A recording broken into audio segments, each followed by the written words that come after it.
And that is precisely why the UNCCD action agenda.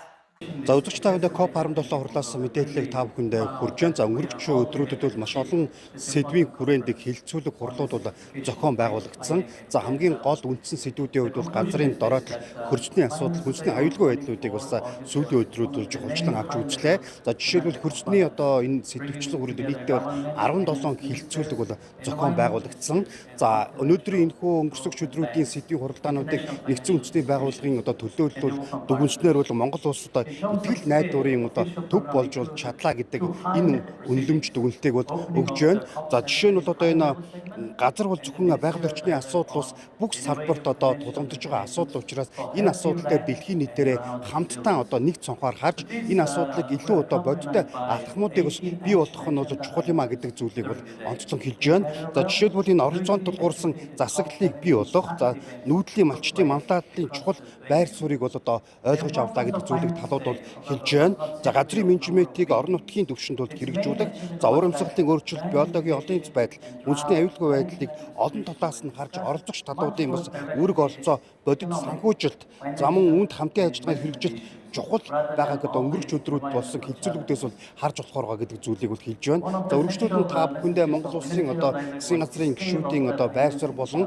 за хурлууд дээр ямар асуудлууд хөндөгдсөн, за ямар үр дүнгууд бас гарч байгаа гэдэг мэдээллийг та бүхэндээ хүргье.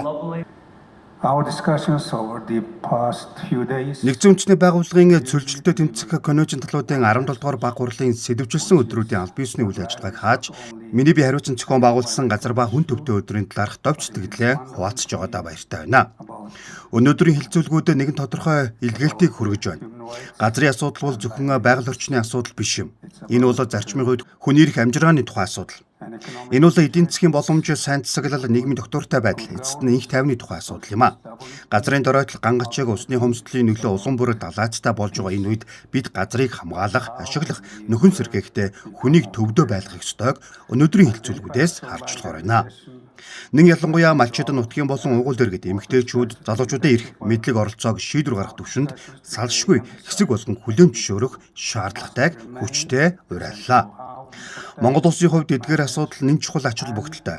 Манай нүүдлийн малч чухал уламжлалт бэлчээрийн доктортой менежмент, малчтын нүүдэл суудал, газар ашиглалтын засаглал болон орон нутгийн хөгжил нь хоорондоо гүнзгий холбоотой байдаг. Өнөөдөр хуваалцсан дуршлах шийдлүүд нь зөвхөн Монгол улсад төдийгүй төстэй сорилтуудтай тулгарч байгаа олон оронд чухал ач холбогдолтой юм а. Өнөөдрийн өндөр түвшний болон олон талтай оролцогчдын хилцүүлгүүдээс гарсан 5 гол дүгнэлтийг энд онцлон хэлье. Хүн төвтэй шудраг газар ашиглалтын засаглалтыг бэхжүүлэх ёстой. Газар дээр амьдарч түүнээс хамааралтай байж олон үеэрээ хамгаалж ирсэн хүмүүс газрын ашиглалт, нөхөн сэргээлттэй холбоотой шийдвэрт бодиттой дуу хоолойгоо хүргэх ёстой юм а. Газрын болон эзэмшлийн баталгаатай эрх, зэгцтэй ба нээлттэй байдал, тэгш оролцоог хангасан засаглал нь газрыг урт хугацаанд зохистой ашиглах, амжилттай нөхөн сэргээх үндэс суурь юм. Малчид нутгийн болон уугуул иргэдийн мэдлэг манлайллыг бодлогынхаа төвд тавих ёстой юм а. Энэхүү хамтын ирмэлзлээ үргэлжлүүлэн илүү хүн төвтэй, шударга, тэгш оролцоог хангасан доктортой газар ашиглалтын засаглалыг хамтдаа бүтээхийн төлөө зүтгэцгээе. Баярлалаа. Шаардлагатай юм а.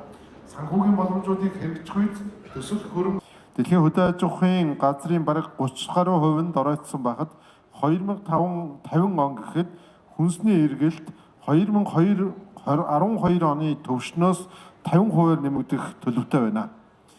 Энэхүү сорилтыг даван туулахын тулд бид хөрсний эрүүл мэндийг зөвхөн газар тариалангийн хүрээнд дэх асуудал гэж явцсан ойлгож бас болохгүй. Үүнийг эдийн засаг, ус, уур амьсгал, биологийн олон янзын байдал, хүнсний аюулгүй байдал, хөдөөгийн иргэдийн амжиргаа, улс орны дэвсгэрэх чадвартай шууд холбоотой суур асуудал гэдгийг бас мартаж болохгүй юм а. Иймд байгалийн нөөцөө шавхах бус сэргийхийн зэрэгцээ чанартай хүнсний үйлдвэрлэлийг нэмэгдүүлэх нь бидний өмнө тулгамдсан үндсэн зорилт болж байна. За нэгдүгээр бид бодлогоос бодит хэрэгжилт рүү нэг алхам урагшаалаа. Ээр арайдад болсон талуудын 16 дугаар баг хурлын шийдвэрүүдэд тулгуурлан хөдөө аж ахуйн газар хөрсний доктортой менежментийг үндэсний бодлого хэрэгжилтэнд тусгах бодит арга замуудыг мөн бас хэлцлээ. Нэгдсэн үндэсний байгууллагын хүнс хөдөө аж ахуйн байгууллага болон Нэгдсэн үндэсний байгууллагын чөлөөтэй тэмцэх конвенцийн хөрсний эрүүл мэндийн өдөртөмж мөн дэлхийн хөрсний нөөцийн төлөв байдал 2026 тайланг бас танилцуулсан. Мөн Монгол улс, Бразил улс газар зүйн зурглалын хэрэгслийг туршин хэрэгжүүлэх орнуудаар сонгогдсон өгөгдөл газар ашиглалтын төлөвлөлтийг нөхөн сэргийлтийн бодит хэрэгцээтэй холбох шинэ боломжийг бүрдүүлж өглөө. Хоёрдугаарт хөрсний эрүүл мэндийг эдийн засаг хөрөнгө оруулалтын асуудал гэж тодтоглоо. Эрүүл хөрс нь хөдөө аж ахуйн бүтээмжийг нэмэгдүүлж, усыг тогтоон барьж, ган, уур амьсгалын эрсдлийг даван туулах чадварыг бэхжүүлдэг. Тиймээс хөрсний эрүүл мэндэд оруулсан хөрөнгө оруулалт нь эдийн засгийн довтвортой байдал, урт хугацааны хөгжилд оруулж буй хөрөнгө оруулалт юм а. Өнөөдөр засгийн газрууд, хөгжлийн банкуд, санхүүгийн байгууллагууд, хувийн хөвшил, хөрөнгө оруулагчид холимог болон хөнгөлөлттэй санхүүжилт, баталгаа, довтвортой хөгжлийн бонд, үр дүн цуурилсан санхүүжилт зэрэг боломжийг хэлцлээ.